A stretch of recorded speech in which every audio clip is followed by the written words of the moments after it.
بسم اللہ الرحمن الرحیم۔ دور نبوت کا بدترین فرعون ابو جہل اپنے زخموں سے چور جسم کے ساتھ موت کا منتظر تھا کہ اتنے میں حضرت ابن مسعود رضی اللہ عنہ وہاں پہنچے۔ آپ نے اسے داڑھی سے پکڑا اور گردن پر پاؤں رکھ کر جو زور سے دبایا تو ملعون کی آنکھیں پھٹ پڑے۔ کہا، اے دشمن خدا، تو فرعون سے بھی بدتر ہے۔ ابو جہل کی زبان کینچی چلی آتی تھی مگر پھر بھی تمسخر اڑانے سے باز نہ آیا۔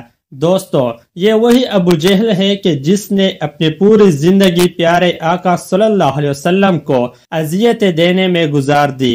اس کی موت اور اس کی لاش کے عبرتناک انجام کا واقعہ بھی اسی طرح بھیانک ہے کہ جیسے فرعون و نمرود کے ہلاکت کے واقعات ہے۔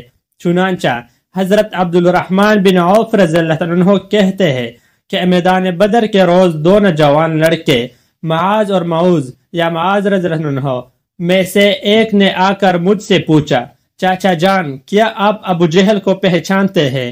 میں نے سنا ہے کہ اس نے ہمارے آقا کو بہت دکھ اور اذیتیں پہنچائی ہے۔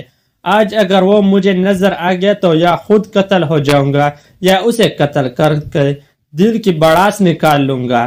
میدان بدر میں گمسان کا رن تھا۔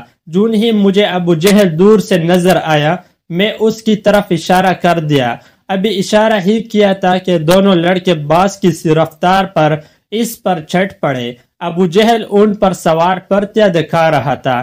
انہوں نے جاتے ہی جو اس پر پہلا وار کیا تو اس کا پاؤں پنڈلی سے جدا ہو گیا۔ ابو جہل کراہتا ہوا اونٹ سے نیچے گر پڑا۔ حضرت معاذ فرماتے ہیں، ابو جہل کا بیٹا مکرمہ جو اس وقت یہ منظر دیکھ رہا تھا، اس نے بڑھ کر ایک وار کیا جو میرے بازو پر لگا، جس سے میرا بازو کڑ کر جسم کے ساتھ لٹکنے لگا۔ میں اسی طرح لٹکتے ہوئے بازو سے لڑتا رہا، حتیٰ کہ جب اس نے مجھے تنگ کیا تو میں نے اسے اپنی ٹانگ میں دبا کر کھینچا اور جسم سے الگ کر دیا۔ موقع پاتے ہی حضرت معاذ رضی اللہ عنہ نے ابو جہل پر دوسرا وار کیا اور وہ اس شدت کا تھا ابو جہل کے جسم سے خون پلیت کے فوارے چھوٹ پڑے۔ ابو جہل کو جو اس حالت میں دیکھا تو سمجھا کہ ملعون اپنے انجام کو پہنچ چکا اور دونوں بارگاہ رسالت میں آپ صلی اللہ علیہ وسلم میں حاضر ہوئے اور تمام معارے کا عرض کیا۔ تبری میں ہے کہ ابو جہل ابھی تک مرا نہیں تھا بلکہ موت کے انتظار میں تڑپ رہا تھا۔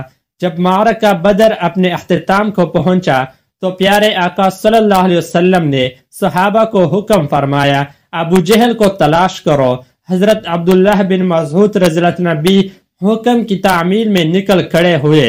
ابن مسعود کہتے ہیں، آپ صلی اللہ علیہ وسلم نے ابو جہل کی ایک نشانی بھی بیان فرما دی۔ آپ صلی اللہ علیہ وسلم نے فرمایا، اگر تم مقتولین میں سے دیکھو اور ابو جہل کو نہ پاؤ تو دیکھنا اس کے گھٹنے کی جگہ زخم کا نشان ہوگا، اور نشان اس طرح بنا کہ ایک مرتبہ میں اور ابو جہل عبداللہ بن جزعان کی دعوت میں گئے۔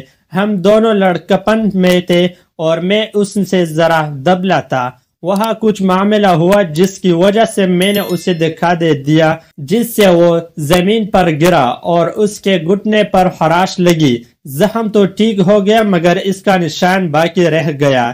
ابن مسعود رضی اللہ عنہ بیان کرتے ہیں، میں میدان میں جا کر کافروں کی لاشوں کو پلٹ پلٹ کر دیکھتا رہا کہ مجھے ایک جگہ خون میں لت پت ابو جہل نظر آ گیا، اس میں ابھی سانس سے باقی تھے۔ پھر میں نے گھٹنے پر نشان دیکھا تو وہ بھی نظر آ گیا۔ جب مجھے کوئی ابہام باقی نہ رہا تو میں نے اس کی گردن پر پاؤں رکھا اور اس کی داڑھی کو پکڑ کر زور سے تو اس کی آنکھیں پھٹ پڑے۔ میں نے کہا، اے دشمن خدا، اللہ نے اب تو تجھے ذلیل کر دیا۔ کہنے لگا، اس میں ذلت کیا ہوئی؟ میں تو اس شخص کا بدلہ لینے آیا تھا جیسے تم نے قتل کر دیا تھا۔ اچھا بتاؤ، فتح کس کی ہوئی؟ میں نے کہا، اللہ اور اس کے رسول صلی اللہ علیہ وسلم کی۔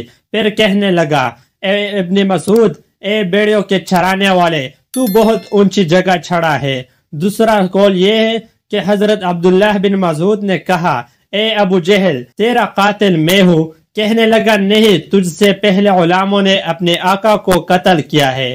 اور قول یہ بھی ہے کہ جب ابن مسعود رضی اللہ عنہ اس کے سینے پر چڑھ بیٹھے تو آپ نے کہا، اے دشمن خدا، تو فرعون سے بھی بدتر ہے۔ کیونکہ اس نے عرق ہوتے وقت ہی کم از کم اپنے ناپسندیدہ کردار کا اعتراف کرتے ہوئے انصاف سے کام لیا تھا۔ تیرا بھی وہی حال ہے، پھر بھی تو اس حالت میں گمراہی اور ذلات پر اصرار کرتا ہے۔ اس کے جواب میں وہ ملعون کہنے لگا، تم اپنے آقا سے کہہ دو، اے محمد صلی اللہ علیہ وسلم، میں اس دنیا سے رخصت ہو رہا ہوں اور میرا تجھ سے بڑھ کر کوئی دشمن نہیں۔ یہ سننا تھا کہ آپ نے اس کی تلوار سے اس کی سر تن سے جدا کر دیا۔ آپ نے اس کا سر اٹھایا اور تاجدار رسالت کے سامنے لا کر بیچ دیا اور کہا، یا رسول اللہ صلی اللہ علیہ وسلم، یہ رہا ابو جہل کا سر۔ پیارے آقا نے فرمایا، کیا قسم ہے اس ذات کی جس کے سوا کوئی اور معبود نہیں، یہ اس کا سر ہے۔ آپ کا یوں فرمانا اظہار تشکر سے تھا، وگرنہ آپ تو اس ملعون کو بخوبی جانتے تھے۔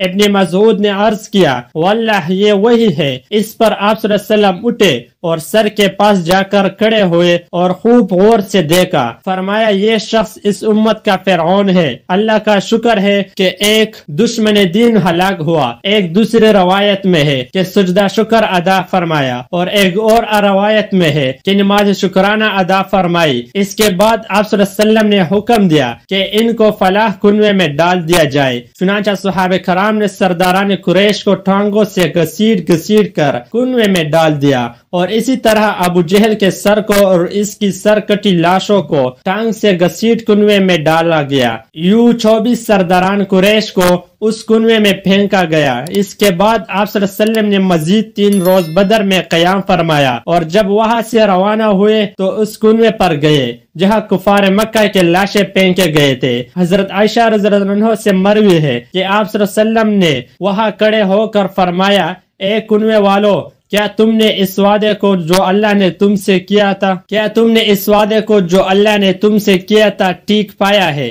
بے شک مجھ سے اللہ نے جو وعدہ کیا تھا سچ ہو گیا۔ اور حضرت انس بن مالک رضی اللہ عنہ سے روایت ہے کہ آپ صلی اللہ علیہ وسلم نے وسط شب فرمایا تھا، اے کنویں والو، اے ابو جہل ابن حشام، اے عطیہ بن ربیہ، اے فلاں، جو وعدہ تمہارے رب نے یعنی بوتوں نے تم سے کیا تھا، کیا تم نے وہ ٹھیک پایا؟ کیونکہ میرے رب نے جو وعدہ مجھ سے کیا تھا وہ من وعن سچ ہو گیا۔ اس پر صحابہ نے یا حضرت عمر رضی اللہ عنہ نے پوچھا، یا رسول اللہ صلی اللہ علیہ وسلم، آپ بے روح جسموں کے ساتھ باتیں کرتے ہیں؟ تو آپ صلی اللہ علیہ وسلم نے فرمایا، جو بات میں کہتا ہوں اسے تم ان سے کچھ زیادہ نہیں سنتے، البتہ ان میں جواب دینے کی استطاعت نہیں ہے۔ اور امام طبری نقل کرتے ہیں کہ محمد بن اسحاق کہتے ہیں، بعض علماء نے یہ بات بھی بیان کی ہے کہ جس روز آپ صلی اللہ علیہ وسلم نے گفتگو کی، آپ صلی اللہ علیہ وسلم نے فرمایا، اے کنویں والو، تم ہی کے اہل خاندان ہو کر اپنے نبی کے حق میں بدترین خاندان تھے۔ تم نے میری تکذیب کی حالانکہ دوسروں لوگوں نے میری تصدیق کی۔ تم نے مجھے گھر سے نکالا، دوسروں نے مجھے پناہ دی۔ تم نے مجھ سے جنگ کی، دوسروں نے میری مدد کی۔ اس کے بعد آپ صلی اللہ علیہ وسلم نے فرمایا، جو وعدہ تمہارے رب نے تم سے کیا تھا اسے تم نے سچ پایا، میں نے تو اپنے رب کے وعدے کو سچ پایا۔ ناظرین، یوں ابو جہل کی جہالت اور ظلمت کا دور اپنے اختتام کو پہنچا۔ بے شک اللہ کے ہاں ہر ظالم کے لیے دردناک عذاب تیار ہے جس سے بچنا محال ہے۔ دعا ہے اللہ پاک اپنے محبوب نبی صلی اللہ علیہ وسلم کا صدقہ ہمیں ہمارے اولادوں کو بھی کامل ایمان کی دولت سے سرفراز فرمائے، آمین۔ مزید اسلامی ویڈیوز کے لیے ہمارے چینل کو سبسکرائب اور ویڈیو کو لائک ضرور کریں۔ شکریہ۔